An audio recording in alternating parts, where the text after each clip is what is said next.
How to create Telegram account in PC. Hey everyone, welcome back to our channel. In this video we're gonna learn how we can create a Telegram account on your PC, so make sure to watch the video till the end.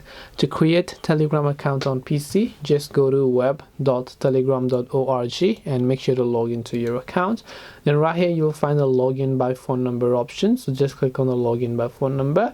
Then all you have to do is simply enter the country and the country code. Then simply make sure to enter the phone number that is associated. Then once you've done that, click on next.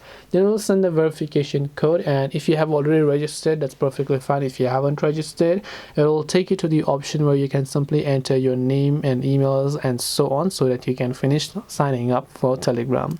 This way you can create a Telegram account on PC. Hope this video was very helpful. If you have got any questions, feel free to also leave them down below.